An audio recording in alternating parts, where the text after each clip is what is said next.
It is a place that dwells in the memory of those who still dream of its ancient glory, a world revered for its beauty, mystery, and danger. On a planet of endless adventure, such a land is known as El Hazard. If your spirit has wings to travel, even across the breadth of 1,000,000,000 nights, imagination will guide the way, and the gates of El Hazard will always be open to you. Well, I want to get this done in one go, but I'm running out of time, so guess what? Part 1. Welcome to Isekai Summer. All summer long, from late May to September, we will be discussing Isekai and the many forms it takes. First up is an anime near and dear to my heart, El Hazard.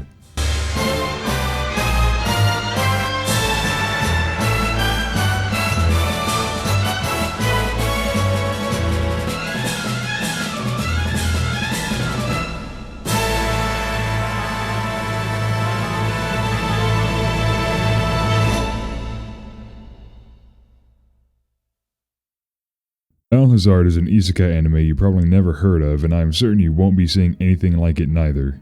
You say this anime goes under the radar is an understatement. Cult following might be putting it too lightly, since really, I can't find many people talking about this anime in the West or even on Japanese web. It still has some supporters, but we'll get to that later because it's kind of depressing.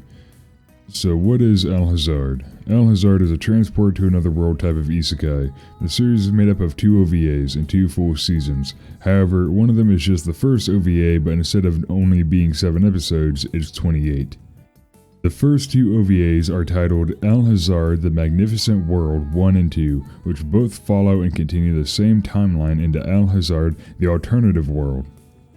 The other full season, El Hazard The Wanderers, is actually just the Japanese TV airing of El Hazard and is, in a sense, a retelling of the first OVA, but as I said, just 28 episodes long and some changes.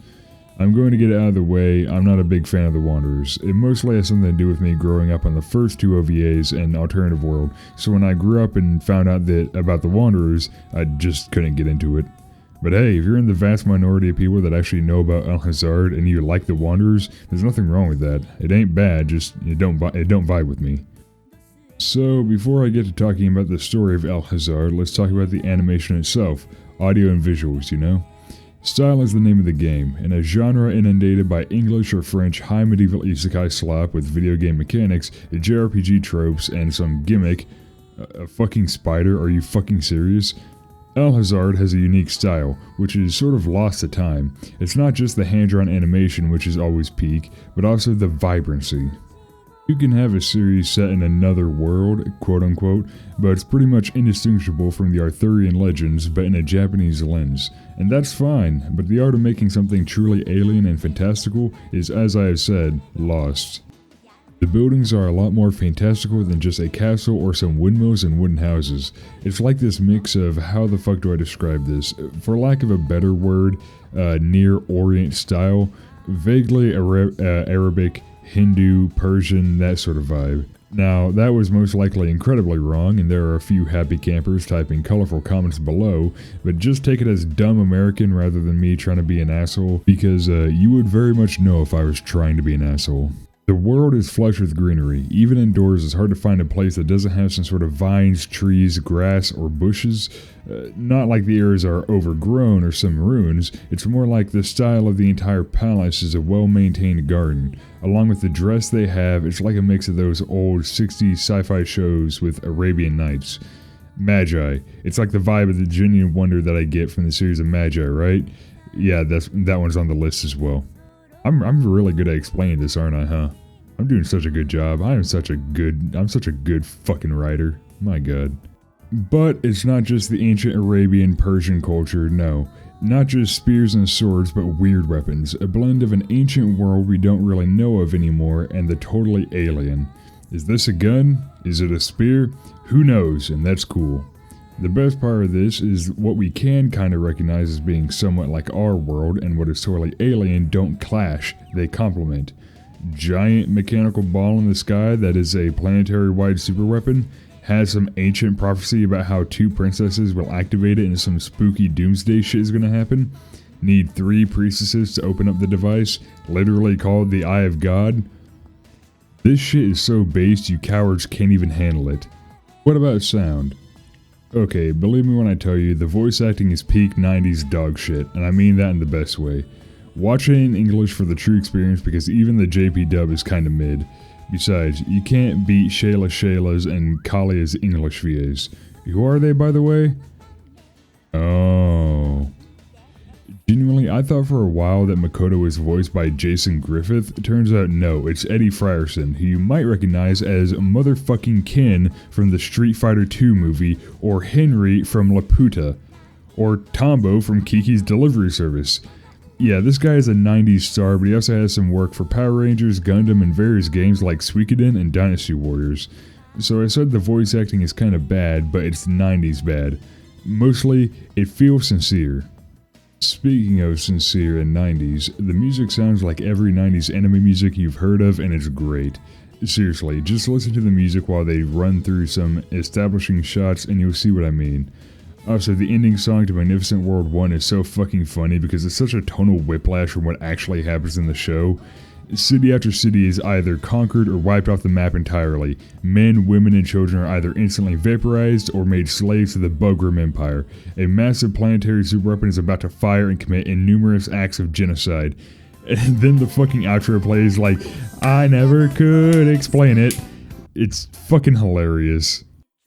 Okay, it's time we get to the spoilers and talk about the show. I will cover the Magnificent World 1 mostly, but also talk about Magnificent World 2 and Alternative World as well just a bit. The show starts off with narration from someone we don't know yet describing the wonder of Alhazard. Usually flowery language sounds forced in shows like this, but this opening, it works. Quickly, the shots go from exploring the landscape of this foreign world to a nice transition to a modern Japanese high school, though one with some excitement around it. We quickly learn that news teams and investigators are on the scene of something found within the school. We also learn that this teacher, who is supposedly a history teacher, but for the longest time I thought he was PE, you'll find out later why that is, but that teacher is found out to have been drinking on the job. Usually that would get someone fired, but I guess the 90s really were different, huh? Also the fact that Japan has some insane alcoholism rates, it wouldn't surprise me if all the teachers were drunk. But anyways, within the ruins we see some funny architecture. Ah yes, Shinonome, the Promised Land. The news report introduces this fine young man as he takes the credit for the discovery, but we learn from some gossiping students that it was actually someone named Makoto. The student in the interview named Jinai is the Ryan Gosling of the story, i.e. literally me. He's literally all of us, and we will get to that way down the line.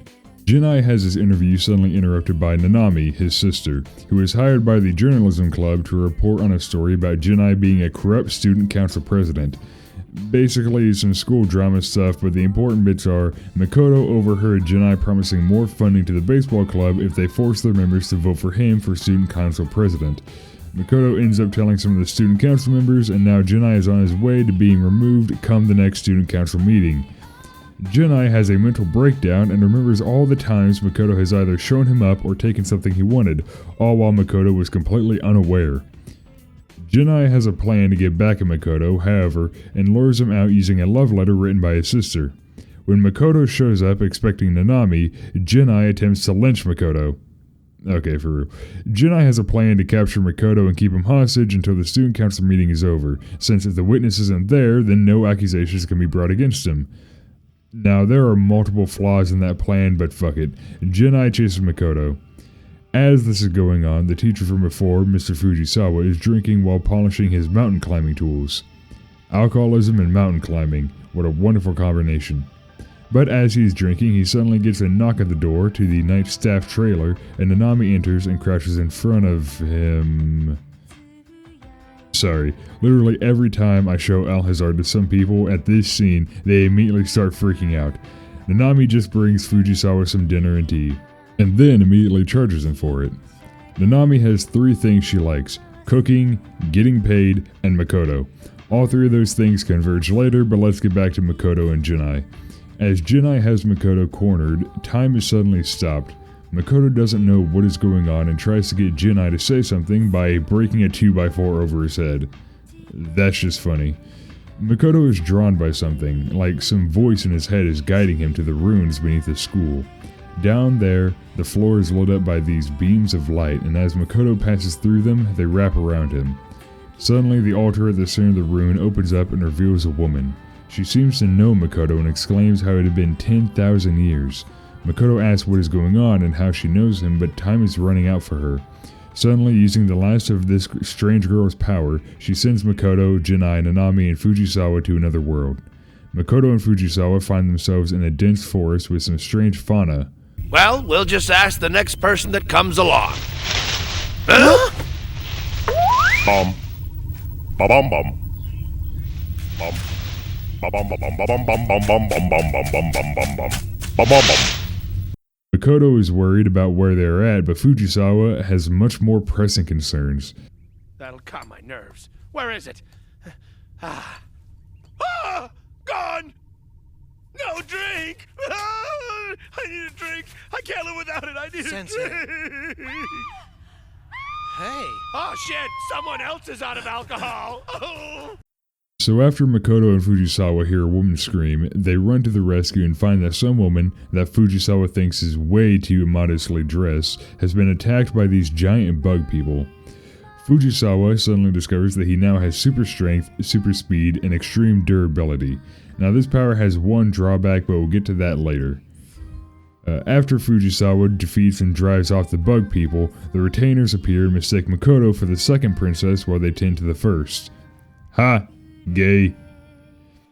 Anyways, Makoto and Fujisawa are taken back to the palace, which looks fucking gorgeous by the way, and they try and get Makoto to pretend to be the second princess until they find out where she's at. After Makoto refuses, they get thrown to a holding cell until morning. Fujisawa tries to use his new super strength to break out, but the downside to his powers make themselves known. See, while the retainers, what's this dude's name anyways, were trying to get Makoto to pretend to be Princess Futora, they kept liquoring Fujisawa up. Now that he is in the cell and needs to use his powers, him and Makoto discovered his powers don't work unless he is sober. So he's basically useless. Anyways, Makoto decides to go along with pretending to be the princess after hearing about the ancient prophecy of two princesses of pure blood activating the Eye of God. What is the Eye of God? A massive super weapon that will destroy the entire Earth upon activation. Why would they want that turned on? Bugs. See, while all of this is happening, Jinai, who was also teleported to Alhazard, is actually found by the bug room, and wouldn't you know it, he got the power to converse with them. So Jinai is taken before the bug room queen, wife by the way, who believes this voice-cracking dipshit is sent by the gods to lead the Bugroom to victory over Alhazard, and Jinai becomes the general of the Bugroom army. So the Eye of God must be prepared to fight off the Bugroom, but the second princess Futora is missing. Makoto spends his first day pretending to be Futora, fucking up a meeting with the many leaders of the cities of Alhazard, and then is tasked with approaching the three great priestesses to unlock the Eye of God. You need the Priestess of Fire, Priestess of Water, and Priestess of Air in order to unlock the eye, then two princesses to activate the eye. Does that make sense? So Makoto must go and ask the priestesses for help, but first, after a long, hard day as the princess, Makoto must go to bed. To which he is immediately sexually assaulted by a young girl. This is where you put the JonTron rape clip with the whistle and everything. Alright, part 1 done. So, like the genius I am, I forgot to record an outro clip, so welcome to a wonderful mic quality. Thank you all for watching, like and subscribe. Sorry this video is kind of I'm really wanted to get it out before the first day of June, so I'm really rushing everything together. Again, sorry it's terrible. Here in a couple weeks, the part 2 will be coming around, so make sure you're on the lookout for that, if everything goes right. Who knows, I might be dead tomorrow. Anyways, thank you to the Patreon supporters, Kazuma Kazuma, Therion, Aurelian Caesar, big boy by the way, and Rolf. Thank you all for all your support, and even though I am a quite useless idiot, there's some channel waifu art of them in bikinis coming out. It's going to be out a week ahead. You can see it a week early, on Patreon. So if you want to drop $1, we'll get you all the art so far and anything that comes out. Soon I will be gatekeeping the art behind the Patreon, which sucks because I like sharing it around because I want you all to appreciate the channel waifus with me. But yes, I will have to start gatekeeping it because I want more people to subscribe to the Patreon, obviously, because I'm a fat little piggy show. Anyways, thank you all for watching. Be on the lookout for part 2. I am sorry this is terrible, and I promise it probably won't get better.